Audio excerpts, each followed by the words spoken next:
There is an iconic theme in the history of anime that everybody stumbles across eventually, a piece that can be recognized immediately after the first ring of the bells. As the choir starts the accompaniment of what is considered one of the most influential scenes of the past, no one is left to wonder why this song had such a huge impact. One of the many reasons behind the popularity of this OST is how these simple melodies can incorporate the topics explored throughout the 1995 film Ghost in the Shell. With its opening theme, The Making of Cyborg, director Mamoru Oshii managed to create a scene that conveys multiple messages on various levels. In this video, I'm going to show a new side of the Ghost through the hidden layers of music. I'm Bessekai, and let's step into yet another world.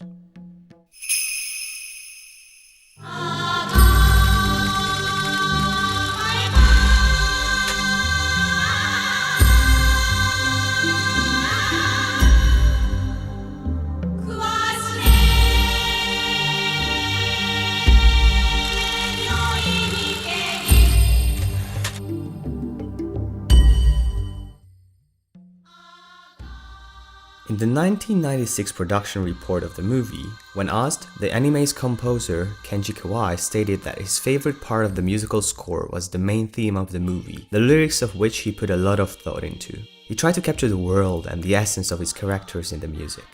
Speaking of the lyrics, this piece is a wedding song sung to dispel all evil influences. The lyrics goes like this: "When you are dancing, a beautiful lady becomes drunken. When you are dancing, a shining moon rings. A god descends for a wedding, and dawn approaches while the nightbird sings. God bless you." What The Making of Cyborg manages to accomplish is integrating many different directions. On the outside, it is a song that uses the characteristics of Bulgarian-style folk songs while managing to retain a Japanese setting. Listen to this traditional Bulgarian harmony and observe the similarities between the two styles. Kawai successfully mashed together the two approaches by using Japanese folk singers. In a 2010 interview, the composer revealed that initially, the director requested primitive drum sounds for the opening. This was later developed into the genreless piece with the addition of the choir. While the Japanese lyrics and the drums have turned the song into an entirely different species, as neither the rhythm nor the usage of the choir can be considered too common in the traditional Japanese folk songs, the lingering feeling of the ancient culture is still there. The contrast between East and West is only one of the many layers of duality in Making of the Cyborg though. From another perspective, the powerful background beat recalls the rhythm and atmosphere of war drums, which is again in a clear opposition to the piece that is associated with the march to the wedding. Peace and war are both present here as a new cybernetic body is born. With the clash of flesh and metal, we witness the creation of a new form of life. As we dig deeper, we can see that the eerie chorals are using the ancient Japanese language, the Yamato Kotoba. These words highlight the importance of tradition of the culture of the past that stands opposing the artificial solutions. It is like the soundtrack wanted to convey the same feeling that is always present in the Major's ever-open eyes. The external touch of not blinking when it is expected, a hybrid of the natural and artificial. Just as Motoko was portrayed as a doll, the music is also something of the same sort. It resembles a wedding march. It seems to be human. But there is a lingering feeling of detachment from this world. That is the continuous synthetic sounds that are played throughout the soundtrack. The rhythmic accompaniment and the chant adds up to a tribal effect of getting into a trance, as if this semi-conscious state would further strengthen the difference between one's own and cybernetic body. On its own, the soundtrack is quite interesting, however, if viewed together with the movie and especially the concepts behind the story, it turns out to be a true masterpiece. In order to understand how the standalone tracks fit into this puzzle, we have to look at the cultural and historical context of this tale. Originating from the 1989 manga, Masamune Shiro's creation had a reference to Arthur Koestler's The Ghost in the Machine, a 1967 philosophical psychology book. The expression itself encapsulated the concept of Cartesian dualism, addressing the mind-body relationship. As this philosophy states that the mental is capable of existing outside of the body, while the body cannot think on its own, the title itself has an inherent stance on how to approach this topic.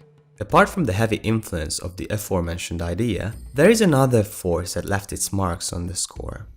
While the ghost in the shell is undoubtedly an intelligent way of describing the questions raised by the story, the other part of the manga's title is Koukaku Kidoutai, Mobile Armored Riot Police. This was added to the title upon the request of Koichi Yuri, the coordinator at Young Magazine, who asked for a more grandiloquent title back then. The letter shows us another aspect of the subject, that is the impacts of the cyberpunk genre.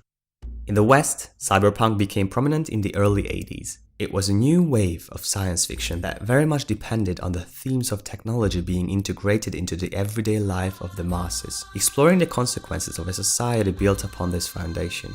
With pioneers like the 1982 movie Blade Runner or the 1984 novel Necromancer, the main pillars of cyberpunk were already set. In the East, however, Japanese cyberpunk explored an entirely different aspect of the topic. The themes were often exposing raw violence, sex, a clash of the flesh and metal, the primal nature of the deep consciousness cherishing fear itself in an increasingly machine-oriented environment. Thus, it is no wonder that the frontrunner of cyberpunk anime, Akira, had a shift in tone compared to its predecessors in the West. A quick glance at the soundtrack shows the same layers of duality, as traditional and futuristic harmonies are combined. Throughout the Ghost in the Shell movie, the soundtrack shifts from the ancient to the artificial tone. While Making of Cyborg foretells the merge of the two worlds, we are experiencing the direction of the story through the music. Tracks such as Ghost Hack and Puppet Master are relying on the traditional approach, the former being a drum track, while the latter uses bells and gongs to convey the sense of time.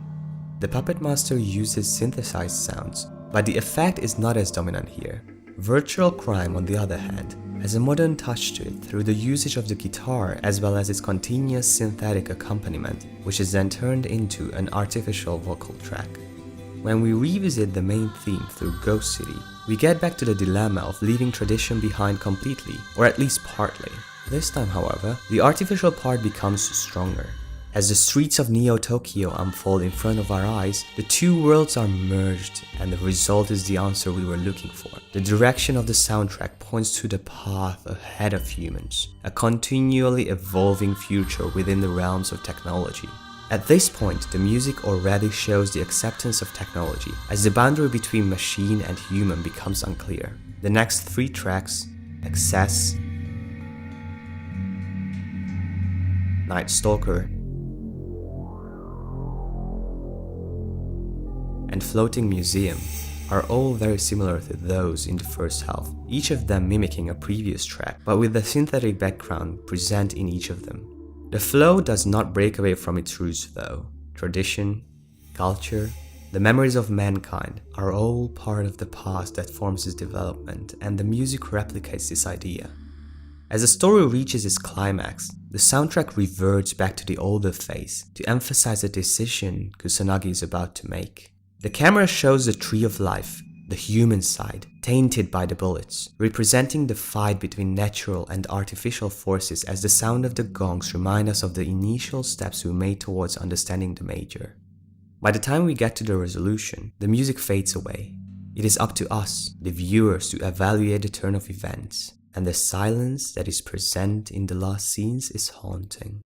This is the true heart of the matter. The real ghost in the shell. The mysterious atmosphere of this world is well explored within the realms of music, and everything traces back to the opening song. Making of Cyborg symbolizes a merge between lovers soon becoming husband and wife, a union between Kusanagi and Project 2501, a mix of civilizations creating Neo-Tokyo, a clash of two types of consciousnesses, a fuse between the individual and the network, a contrast between peace and war, and a blend of natural and artificial. To find the real ghost within the shell, we don't even have to look, just listen. Listen to the hidden message foreshadowed by the bells. Thank you for watching. I would love to hear your thoughts, so do not hesitate to share your opinion in the comment section below. If you want to see more videos like this, please click on subscribe. I'm Bessekai, and see you until next time when we'll step into yet another world.